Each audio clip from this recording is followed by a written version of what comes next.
The House will come to order. Today, the Pledge of Allegiance will be led by Emery Cox from Three Creeks Elementary School, Arvada, Colorado, and Everett Cox, Happy Valley Preschool, Arvada, Colorado, guests of Minority Leader Puglisi.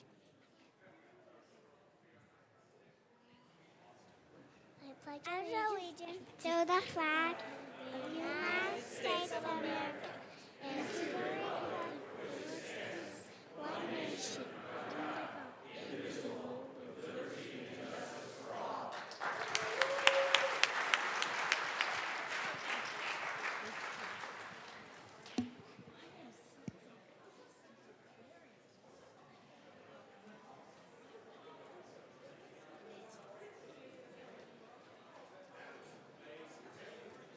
Mr. Schiebel, please call the roll. Representatives Armagost, Bacon, AML Bacon, Excused. Barone, Bird, Basenecker, Bottoms, Bradfield, Bradley, Brooks, Brown, Caldwell, Camacho, Carter, Representative Carter, Excused. Clifford, DeGraff, Duran, English, Representative English, Excused. Espinoza, Foray, Froelich, Garcia, Garcia Sander, Gilchrist, Gonzalez, Hamrick, Hartsook, Johnson, Joseph,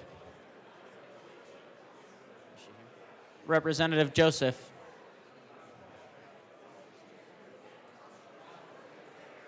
Rep. Joseph is excused. Kelty, Representative Kelty, Leader, Lindsay, Lindstedt, Representative Lindstedt, Luck, Lukens, Mabry, Marshall, Martinez, Morrow,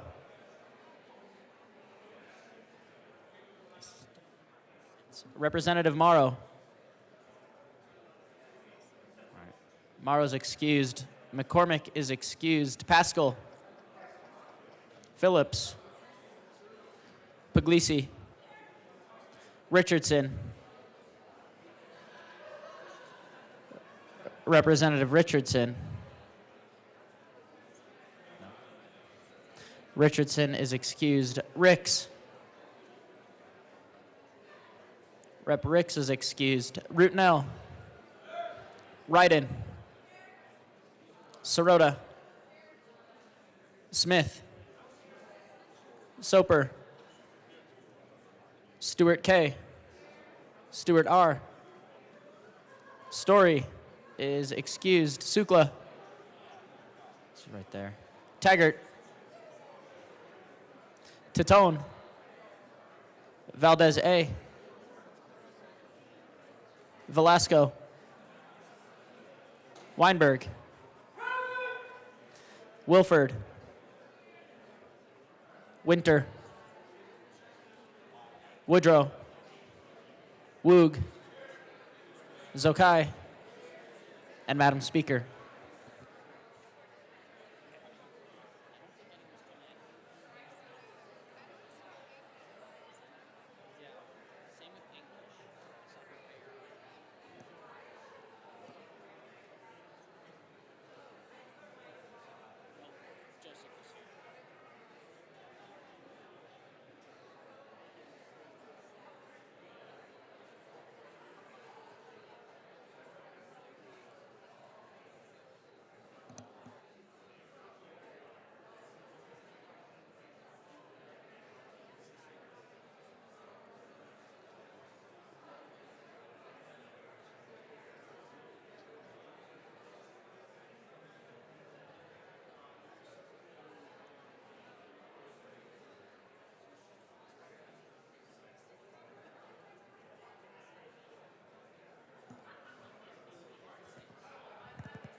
Members, with 56 present, 8 excused, 1 vacancy, we do have a quorum. Representative Lukens. Thank you, Madam Speaker. I move that the Journal of Thursday, January 9th, 2025 be approved as corrected by the Chief Clerk. Members, you've heard the motion that the journal be approved as corrected by the Chief Clerk. All those in favor say aye. All those opposed, no. The ayes have it. The motion is adopted. Members, as you know, this morning we are convening a joint session for the purpose of hearing a message from the Honorable Chief Justice of the Colorado Supreme Court, Monica Marquez. Pursuant to House Joint Resolution 1002, the committee to escort the Chief Justice will be comprised of Representatives Mabry, Gilchrist, and Richardson. Madam Majority Leader. Members, the State of Judiciary address is scheduled to begin at 10 a.m. We are going to take a short recess. Do not go far, please. Please be in your seats in the chamber no later than 9:45. Madam Majority Leader.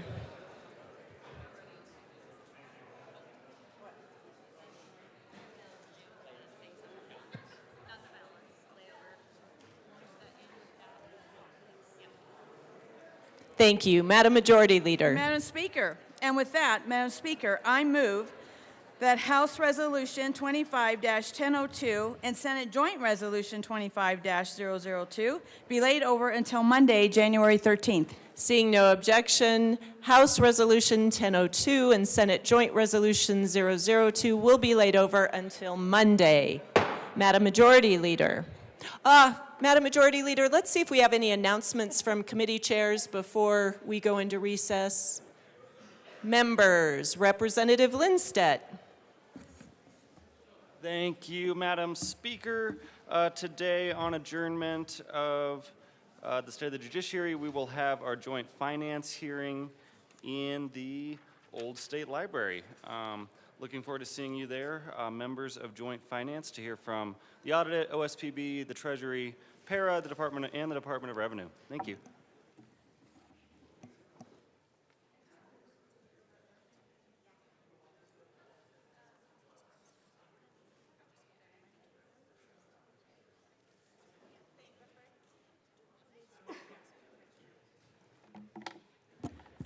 Representative Byrd. Thank you, Madam Speaker. Members, this is just some advance notice for a joint committee hearing for your business committee on Monday. Pursuant to Joint Rule 25, the Joint Budget Committee membership will come and visit your meeting for those members who are on the business committee. We're going to come and present to you the governor's budget requests for all of those departments for which the business committee has legislative oversight responsibility.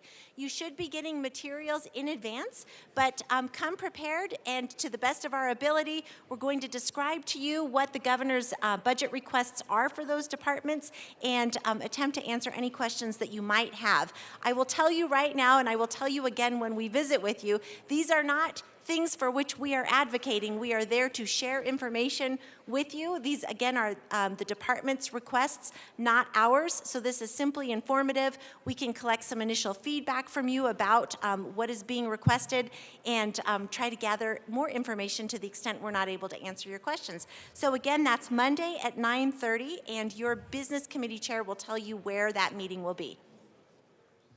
Thank you. Madam Majority Leader. Thank you, Madam Speaker. I move that the House stand in recess until after the joint session. Seeing no objection, the House will be in recess until after the joint session.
Good morning and welcome. Members, will you please find your seats? We are going to begin in 1 minute. Thank you.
Good morning, members.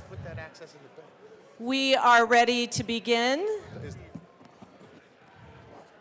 The joint session will now come to order. Senate Majority Leader Rodriguez. Thank you, Madam Speaker. I move that the morning roll call of the Senate be made the Senate roll call of the joint session. Seeing no objection, the morning roll call of the Senate will be made the Senate roll call for the joint session. Madam House Majority Leader Duran. Madam Speaker, I move that the morning roll call of the House be made the House roll call of the joint session. Seeing no objection, the morning roll call of the House will be made the House roll call for the joint session. A quorum is present.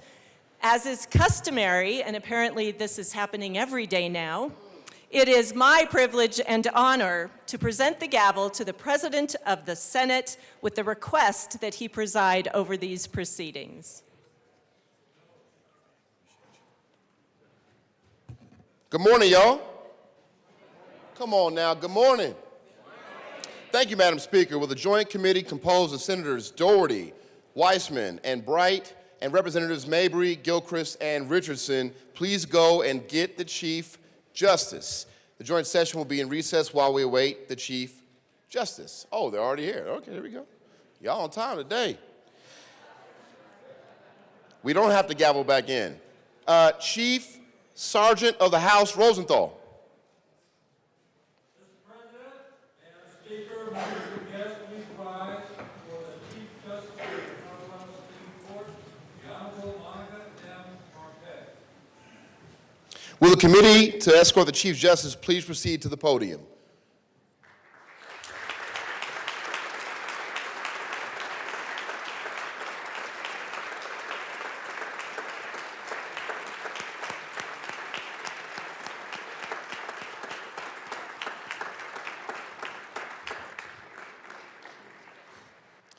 It is my pleasure and honored to present to you the Honorable Monica M. Marquez, Chief Justice of the Colorado Supreme Court.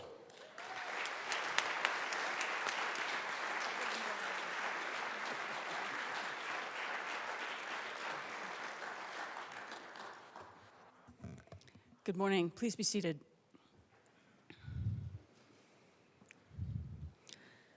Speaker McCluskey, Senate President Coleman, distinguished members of the House of Representatives and the Senate.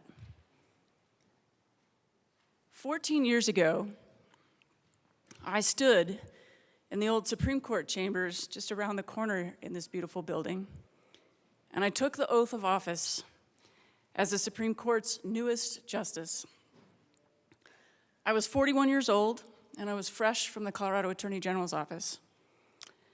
Back then, virtual court proceedings did not exist. None of my colleagues had ever heard of Zoom. We were holding oral arguments in a converted Starbucks on the first floor of the Denver Post building because the Ralph Carr Center was just a hole in the ground. And back then, I was also a lot less gray. Speaking as a kid who grew up in Grand Junction and who never in a million years would have dreamed it was possible, it is an honor to stand before you today as Colorado's newest Chief Justice. For those who are curious, I am the state's third female Chief Justice, its second chief to hail from the Western Slope, and the first Latina to serve in this role.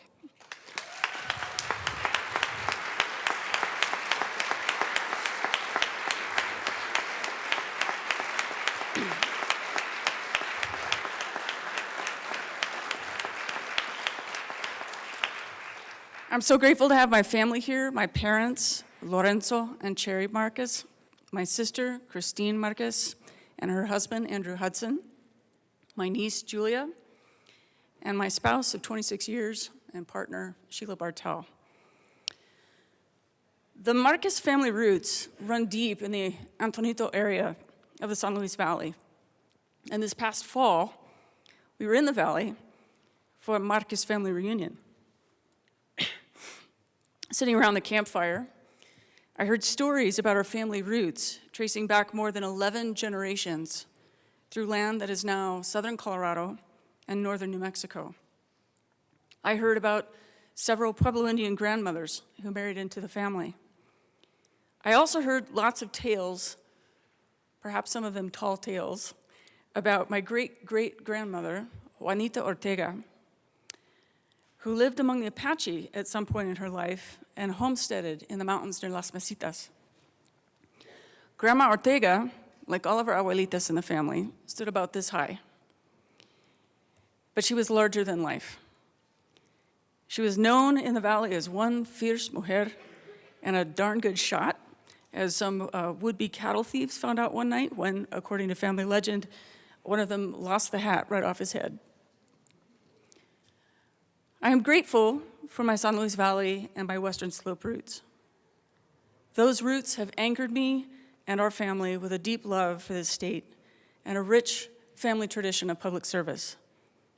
That rural Colorado upbringing has given me the strength to show up and give 110% every day, even when this work is hard and unforgiving.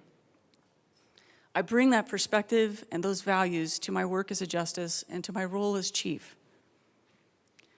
Our courts serve the people of Colorado in every county in this state, including the Front Range and the Eastern Plains, communities with widely varying needs and resources.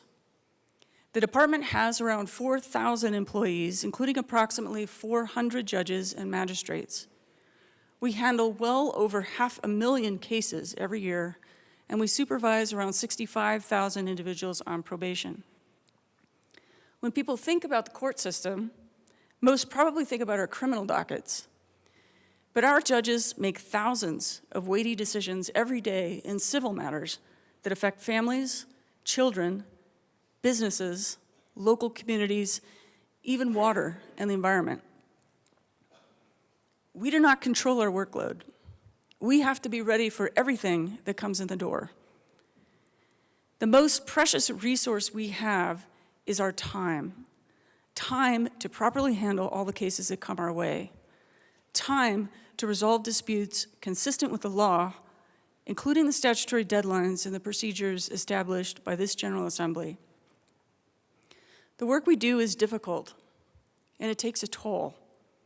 Every day, our judges, our court staff, and probation officers encounter people from all walks of life who are navigating some of the worst experiences of their lives, whether it involves addiction, a mental health crisis, a divorce, a bitter custody dispute, an eviction, life-altering injuries from an auto accident, or the trauma of a violent crime. Our employees are compassionate and mission-driven. It's an honor to serve with them. But right now, we need some relief. We need additional judicial officers in several district and county courts around the state to ensure that Colorado families and businesses receive timely justice. The past 5 years have been a uniquely challenging period for the branch. The pivot to virtual proceedings, budget cuts, and intense public scrutiny have made this journey especially difficult, as those who know me best have seen up close. Sheila likes to joke, usually at 5 a.m. when my hair is sticking out and I'm standing in the kitchen with my cup of coffee and squinting at my work email on my phone. I wish the world could see just how glamorous it is to be a Supreme Court justice. Unfortunately, our jobs have been made more challenging in recent years by declining courtroom civility, virtual courtroom disruptors, polarizing rhetoric, and threats to our security.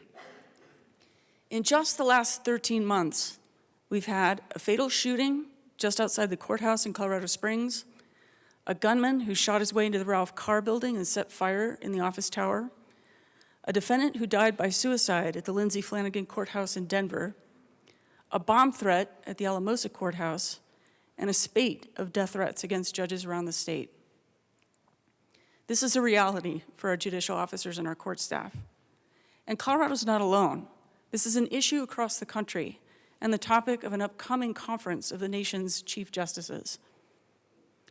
Compounding this already difficult live environment, our virtual courtrooms across the state have been the targets of coordinated attacks by courtroom disruptors. These are individuals who sneak into virtual courtrooms, sometimes posing as actual parties and witnesses. And they hijack the proceedings by screaming racial epithets at litigants and judges and streaming pornographic, racist, or violent video. I've heard directly from several judges around the state about the mental and emotional impact that these nearly daily attacks have had on them and their court staff. Virtual proceedings have now become a regular feature of our courts, and we have to be able to provide a safe and neutral courtroom environment for litigants, judges, staff, and the public. Our challenge is that the business meeting platform we quickly pivoted to during the pandemic was never designed to function as a digital courtroom. Our need for a true digital courtroom solution is a fundamental question of public safety. We thank the Joint Budget Committee for authorizing emergency funding to issue an RFP for this project. We'll be asking the legislature for its help this year to improve the physical security for our judges and staff, and we look forward to selecting and implementing a digital courtroom solution that is appropriately tailored to the work of our courts. The last 5 years have also brought an influx of new people and new leaders throughout the branch. Much of our core work, judicial clerks and probation officers, have joined the judicial branch within the last 5 years. More than 50% of our judges were appointed in 2020 or later, and roughly 80% of our chief judges have been in their leadership roles for only a handful of years. This true transformation of the department has presented a fertile environment for the seeds of our Workplace Culture Initiative to take root. Our Workplace Culture Initiative is grounded in mission, vision, and value statements developed by employees and district leaders across the state at every level of the department. These anchoring principles reflect who we are, what we do, and the organization we strive to be. I've been especially excited to see our branch values come to life through the work that we do each day. Our problem-solving courts around the state are wonderful examples of our commitment to innovative approaches that assist veterans and people with substance abuse issues or competency challenges stay out of the criminal justice system. By collaborating with treatment providers and other community partners, our judges can find real solutions that best serve the entire community, including families that may need support to care for a loved one. These programs represent the good that we can do as judicial officers when we have the necessary time to address the specific needs of a case. Innovative programs like these change people's lives, they reduce recidivism, and they save the state money by tapping into federal benefits and avoiding the costs of incarceration. Our internship pipeline programs with local colleges are helping us fill our critical need for court interpreters, and our warrant clearance events assist people in clearing outstanding warrants across the state. This kind of meaningful community engagement helps promote trust and faith in our courts. We're fostering equal access to justice through our new Licensed Legal Paraprofessionals program, LLPs. These LLPs are authorized to handle relatively simple domestic relations matters and can assist litigants who could use help from a professional but who cannot afford an attorney. We appreciate the legislature's help last legislative session in passing a bill recognizing the professional status of these new LLPs. Last year, we launched a Magistrate Wellness and Support Committee, chaired by Chief Judges Michelle Amico and Susan Blanco, to be more inclusive of these judicial officers who are employees of our branch. This new committee is looking holistically at the work of our magistrates and developing recommendations regarding recruitment, training, leave support, well-being, the evaluations, and supervision of magistrates. Our commitment to acting with integrity and transparency is reflected in the completely revamped Chief Justice Directive 9501, which sets forth the responsibilities of our chief judges. This year, we're developing evaluation processes for chief judges so that our employees can provide meaningful feedback to these leaders in their districts. And my goal is to develop a similar process to provide feedback to the Chief Justice as well. Conversations about our values are starting to happen organically. During a recent legislative review training session, a group of over 50 employees at the State Court Administrator's Office spent an hour discussing how our values as an organization should be reflected in our review of legislation and our interactions with legislators, legislative staff, and stakeholders. So these kinds of conversations are happening all across the branch now, and it's influencing how we interact with each other and with you. We will further cultivate our mission, vision, and values by incorporating these principles of workplace expectations in the recruitment, onboarding, and training of our new employees and judges. We've created a new statewide training committee to better align the training needs of our employees with the offerings provided by the State Court Administrator's Office and local peer training specialists. And we plan now to develop the next generation of judicial education so that our judges can receive robust training when they first take the bench and when they take on new dockets. I want to ensure that our judges are fully equipped to hit the ground running and that the parties and public have confidence in the work of our courts. We anticipate, as this process unfolds, reaching out for stakeholder input as part of this development. These investments are critical because the work we do can be truly life-altering. Just this past week, one of our probation officers in the 18th Judicial District, Arapahoe, received an email from a probationer expressing his gratitude to the probation officer. That email said, "You've not only helped me meet the obligations and conditions of my probation, but you helped shape me into the man I never thought I could become.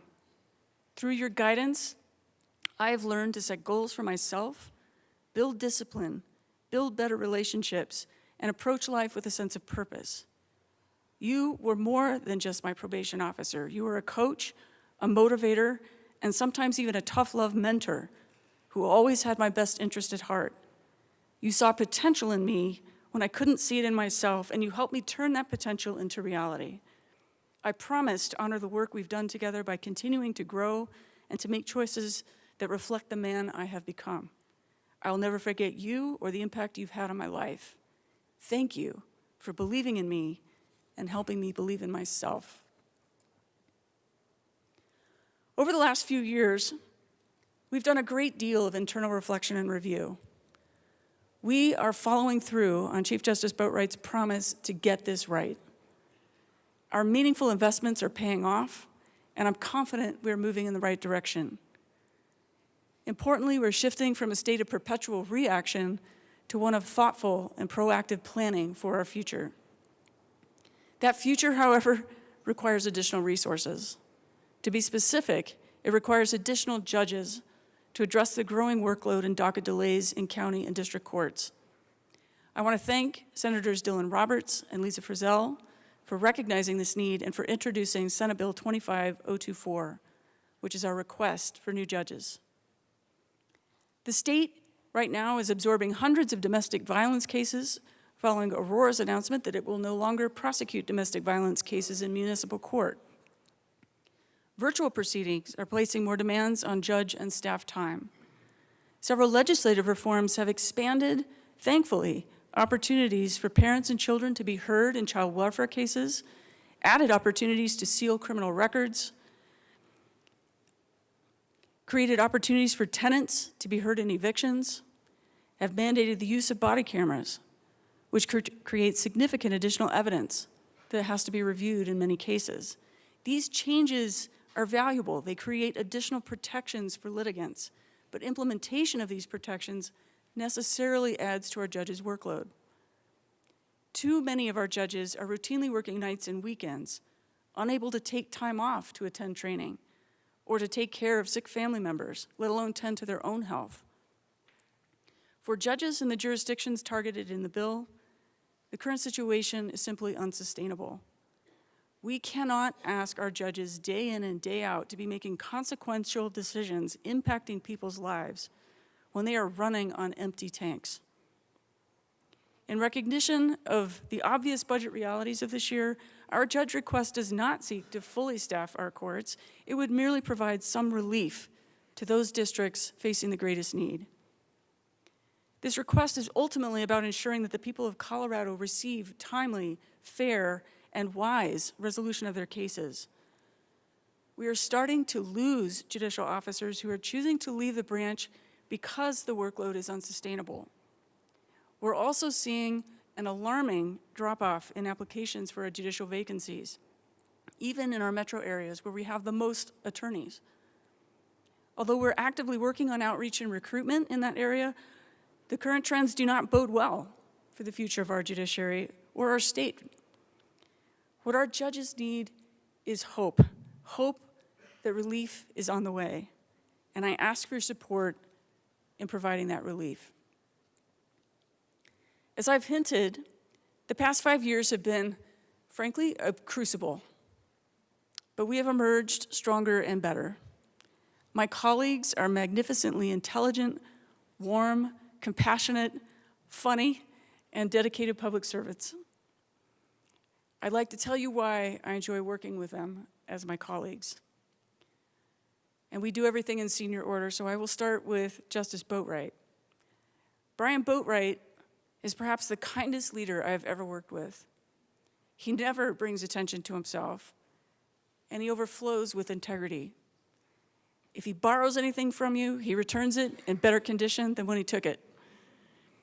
Justice Boatwright deserves enormous credit for leading the branch through some very difficult times, and we are all better for his quiet, humble, and courageous leadership. Will Hood. You're as likely to see Will Hood at a Nuggets game or at the movie theater as you are in the hallways of the Ralph Carr Center. Justice Hood is a devoted sports fan and a film buff. He's also a champion when it comes to seeing all sides to a situation, and his journalism background makes him a very pithy writer. He's also perpetually hungry, so we all keep plenty of snacks around the building to keep him well fed. Richard Gabriel. Don't let his dress shirts and cufflinks fool you. He has a formal side to his personality, but he cares deeply about individuals. He is always the first person to come to offer to support, congratulations, and words of encouragement. He is a champion of civility and professionalism, and he moonlights as a professional trumpeter, and he can totally hold his own in any nightclub in Denver. Melissa Hart brings intellect, passion, and energy to everything she does. Justice Hart is fearless. She is willing to ask hard questions and push us to have difficult and honest conversations. She is as genuine and authentic as anyone I know. She cares deeply about access to justice. She routinely takes on hard projects, and importantly, she gets things done. Carlos Zamora, our friend from El Salvador, with his Pittsburgh accent, brings his rich trial court experience to our discussions. Although he gives off a serious vibe, he actually has a great sense of humor, as reflected by the giant poster of the movie My Cousin Vinny hanging in his chambers. Justice Zamora, you might have noticed, loves to fold pop culture references into his opinions, and he's secretly devoted to his two little dogs, Nacho Libre and Tres Leches. He is also a Starbucks addict.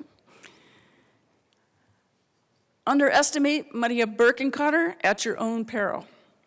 She is a master of finding the hidden connections, patterns, and areas of opportunity.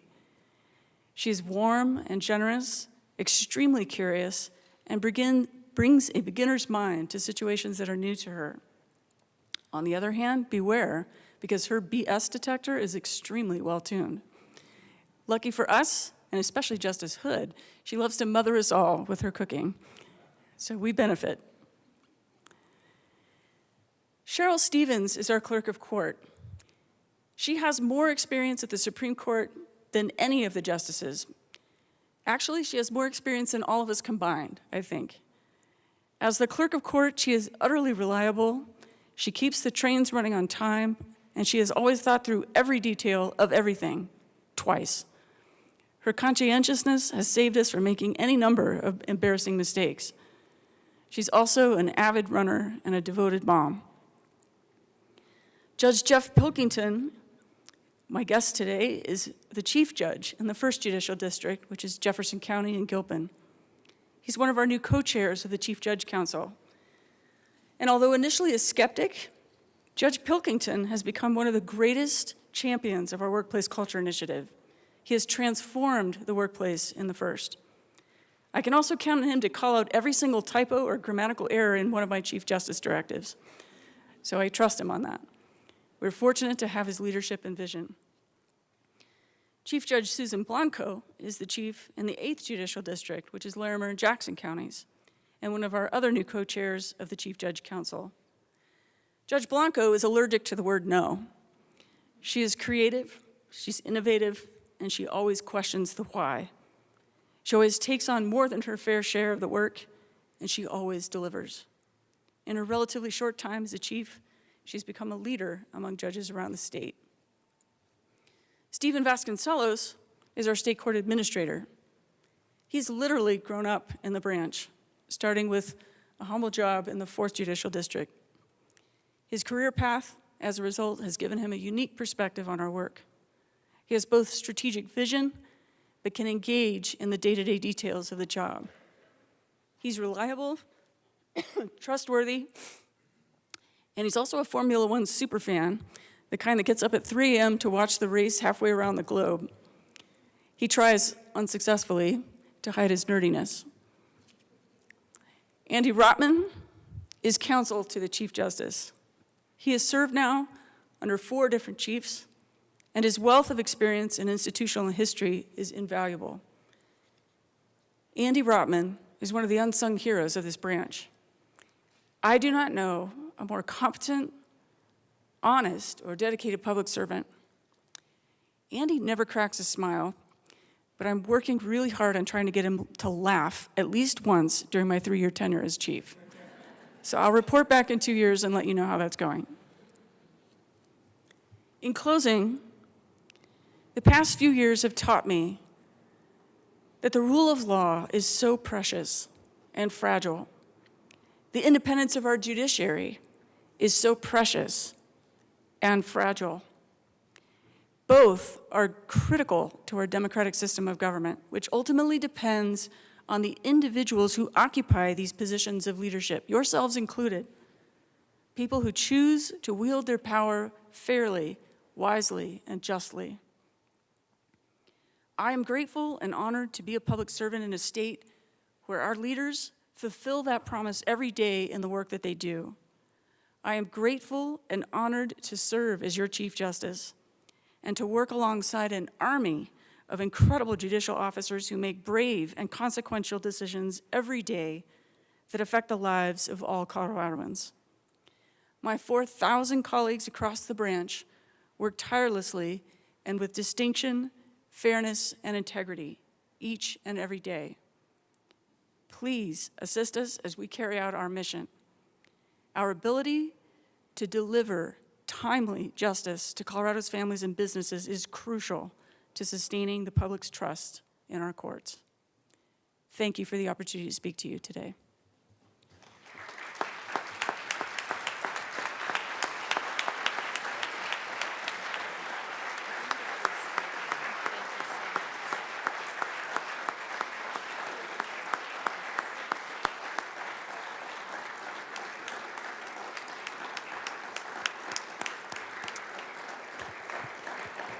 Thank you, Chief Justice Marquez. Will the committee please escort the Chief Justice from the chamber?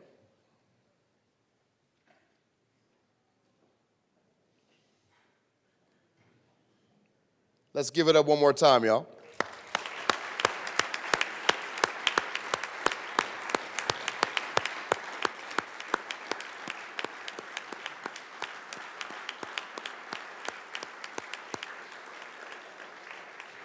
House Majority Leader Duran.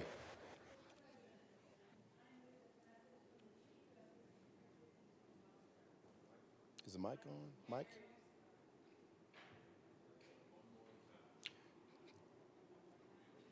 Do I have a button up here that mutes?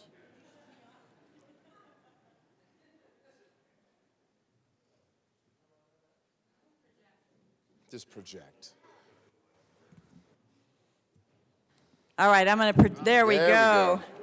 Mr. President, I move that the message from the Chief Justice be printed into the House Journal. If there's no objection, the message from the Chief Justice will be printed in the House Journal. Senate Majority Leader Rodriguez. Thank you, Mr. President. I move that the joint session be dissolved. If there's no objection, the joint session is dissolved.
Hello, members. We will be bringing the House back to order in just a couple of minutes.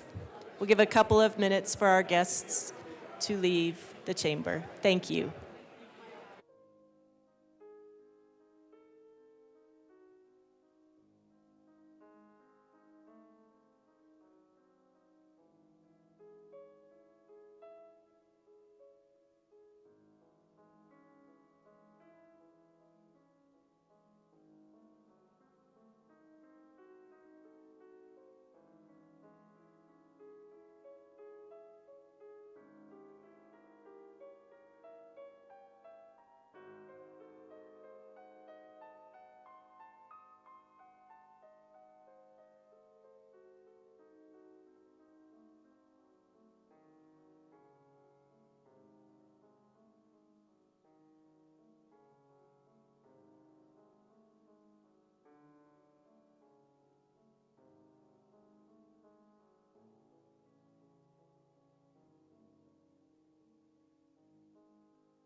Members, I'm going to bring us back to order. I'll invite you all to take your seats.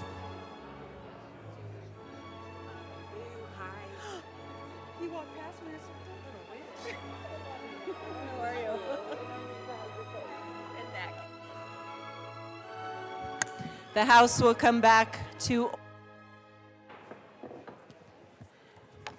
Representative Luck. I believe you have an announcement for us. I do. Thank you, Madam Speaker. So for those of you new to the chamber, in my first week in office in 2021, I was privy to some conversations of members on both sides of the aisle that informed me of just the hardness of this place, the challenge of this place, the struggles of this place. And it reminded me of when I was a teacher in 6th grade, and I had a student who attempted to commit suicide during the lunch hour. And my teaching partner and I actually had to intervene and prevent that from happening. And as a result of that particular dynamic, I started to give an affirmation over my students every single day so that they could know that which was true about them in a world that often tells them something that is a lie. And so I committed in my first 2 years to say that affirmation over this body every single Friday. Well, in my start of my second term, while I did say it at the beginning, I never made that commitment, and I had some situations take place, including the death of my first child and the just some dynamics that were going on in this place. And so as a result of both the physical pain and the emotional grief that I was going through, and then the birth of my second child in the second year of that term, I didn't get an opportunity to say that affirmation. And frankly, there were days in the last 2 years where I didn't feel that affirmation towards some folks in this building. But that doesn't mean that they're any less true, even if I didn't feel it. And so I want to make a commitment to you all today to again give that affirmation every Friday that I'm here or that we're here, in order that you all will know, regardless of what the papers say or your colleagues say or what bills do or do not pass with what amendments, etc., these truths, these are inherent truths because you are inherently given them by the one who created you. You are amazing, you are loved, you are worthy and adored. And just as a little bit of a tagline, I can't genuinely wait to see you again soon. Thank you. Thank you, Representative. Madam Majority Leader. Thank you, Madam Speaker. Oh, I'm sorry, Madam Majority Leader. We have one bit of business.